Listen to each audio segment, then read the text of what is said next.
ಮೇಲಿನ ಯಾವುದೇ transaction cash ಅಲ್ಲಿ ಆಗಬಾರದು ಅಂತ ದೇಶದ ಕಾನೂನು ಇದೆ. ಇಲ್ಲಿ 2 ಕೋಟಿ ರೂಪಾಯಿ ಕ್ಯಾಶಲ್ಲಿ ಟ್ರಾನ್ಸಾಕ್ಷನ್ ಆಗ್ತಾ ಇದೆ.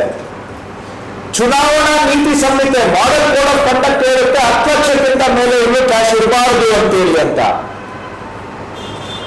ಅಂತದ್ರಲ್ಲಿ 2 ಕೋಟಿ ರೂಪಾಯಿಗೆ ಕ್ಲೀನ್ ಚಿಟ್ ಅಷ್ಟೇ ಅಲ್ಲ, ವಾಪಸ್ ಕೊಡಿ ಅವರಿಗೆ ಅಂತಾನು ಕೂಡ ಆದೇಶ.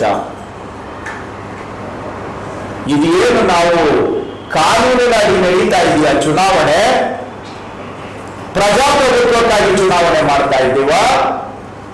ಇವತ್ತು ಈ ರೀತಿಯಾಗಿ ಕಾನೂನಿಗೆ ತಿರುಮಂತ್ರ ಹಾಕಿ ಸಂವಿಧಾನಕ್ಕೆ, ಪ್ರಜಾಪ್ರಭುತ್ವಕ್ಕೆ ಎಳ್ಳು ನೀರನ್ನ ಬಿಟ್ಟು ಚುನಾವಣೆಯನ್ನ ನಡೆಸುವಂತ ಪರಿಸ್ಥಿತಿಗೆ ಬಂದರೆ ಇದನ್ನ ಪ್ರಜಾಪ್ರಭುತ್ವ ಅಂತ ಕರಿಬೇಕಾ?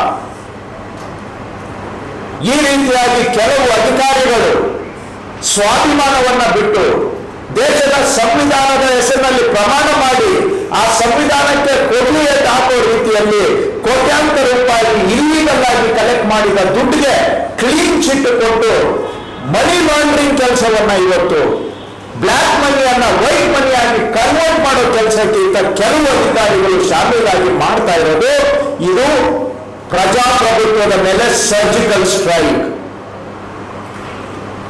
ಪ್ರಜಾಪ್ರಭುತ್ವಕ್ಕೆ ದಾಳಿ ಇದು.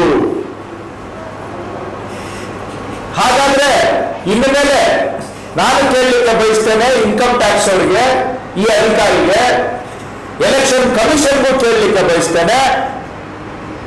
ನಾನು ಇನ್ಮೇಲೆ KPCC ಇಂದಾನು ನಾವು 1 ಕೋಟಿ ರೂಪಾಯಿ ಡ್ರಾ ಮಾಡಿ ನಮ್ಮ ಹತ್ರ ಇಟ್ಕೊಳ್ತೀವಿ. ಯಾವ್ದಾದ್ರೂ ಎಲ್ಲಾದ್ರೂ ದುಡ್ಡಾದ್ರೆ ನಾವು ಲೆಟ್ ಇಶ್ಯೂ ಮಾಡ್ತೇವೆ, ಇದು ನಾವು ವಿಡ್ರಾ ಮಾಡಿದ್ದೇವೆ, ನಾವು ಇಂಥ ಕಡೆಗೆ ಕಳಿಸ್ತಾ ಇದ್ದೇವೆ ಅಂತ. ಆ ಎಲ್ಲಾ ದುಡ್ಡನ್ನು ಕೂಡ ನೀವು ಮನ್ನಾ ಮಾಡಿ ನಮ್ಗೆ ವಾಪಸ್ ಮರುಕಳಿಸ್ತೀರಾ?